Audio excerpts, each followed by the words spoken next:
ప్రశ్న వణుకు పుట్టిస్తుంది, ప్రశ్న భయపెడుతుంది, ప్రశ్న పరేషాన్ చేస్తుంది. పాలకుల గుండెల్లో రైళ్లు పరిగెట్టిస్తున్నాయి. అందుకే ప్రశ్నించే గొంతుకలు అంటే ప్రభుత్వాలకు గిట్టదు. అక్షరంపై పాలకుల కుట్రలు కొత్తేం కాదు. ప్రభుత్వాలు మారినా, లీడర్లు మారినా అరెస్టులు మాత్రం ఆగడం లేదు.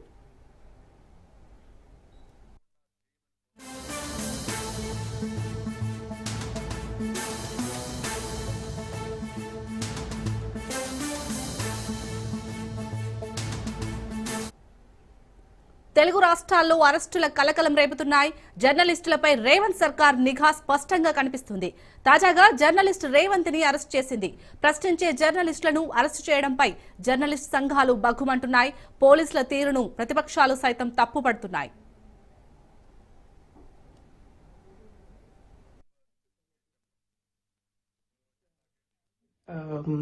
I know my face looked like this because I just woke up from my sleep. ఒక అరగంట అయింది. ఇంటికి పోలీసులు వచ్చారు ఇంటికి. So they might pick me and take me. I thought I should tell everybody. So please, one thing is clear. Revanth Reddy wants to silence me or threaten me or even, put pressure on my family. Let's see what happens. Hi, I know my face looked like this because I just woke up from my sleep. ఒక అరగంట అయింది. ఇంటికి పోలీసులు వచ్చారు ఇంటికి. So they might pick me and take me. I thought I should tell everybody. So please, one thing is clear. Revanth Reddy wants to silence me or threaten me or even, put pressure on my family. Let's see what happens. ప్రజాస్వామ్యంలో ప్రశ్నించే హక్కు ప్రతి పౌరుడికి ఉంది. అయితే ఇటీవలి కాలంలో ప్రభుత్వ విధానాలను ప్రశ్నించిన వారిని అరెస్టు చేయడం పరిపాటిగా మారింది. ముఖ్యంగా జర్నలిస్టులు, సామాజిక కార్యకర్తలు, ప్రతిపక్ష నేతలు, సామాన్య ప్రజలు తమ హక్కుల కోసం నిలబడి ప్రభుత్వాన్ని ప్రశ్నించిన వారిపై కేసులు నమోదు చేయడం, అరెస్టులు జరగడం వంటి సంఘటనలు పెరిగిపోతున్నాయి.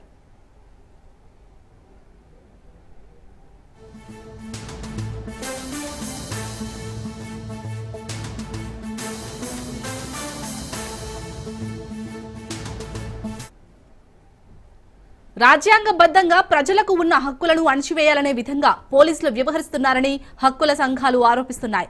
తెలంగాణలో ప్రజా సమస్యలను ప్రస్తావించిన పలువురు సామాజిక కార్యకర్తలు, నేతలపై ప్రభుత్వం కఠిన చర్యలు తీసుకుంటుంది.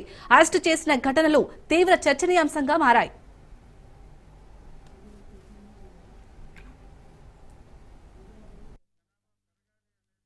Hi, I know my face looked like this because I just woke up from my sleep.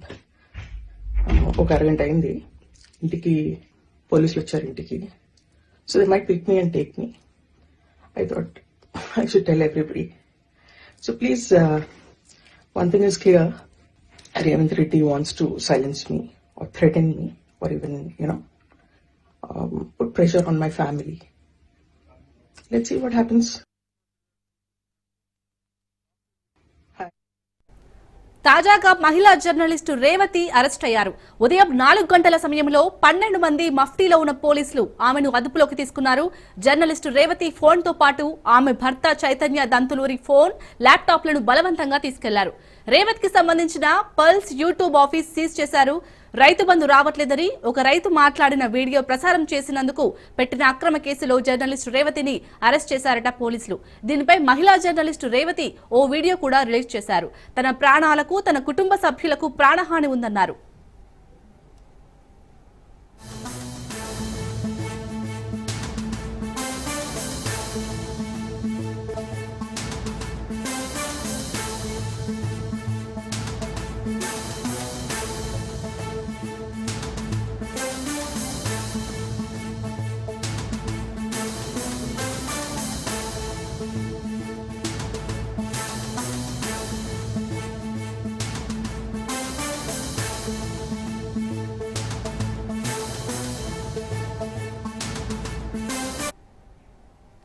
ప్రశ్నించే గళాలపై సంఖ్యలు ఇంకెన్నాళ్ళు? రాసే కళాలపై కత్తుల వేట ఆగదా? జర్నలిస్ట్ అంటే అసలు భయం ఎందుకు? ప్రభుత్వాన్ని ప్రశ్నించకూడదా? పాలకుల తప్పులను ఎత్తి చూపించొద్దా అనే ప్రశ్నలు వినిపిస్తున్నాయి.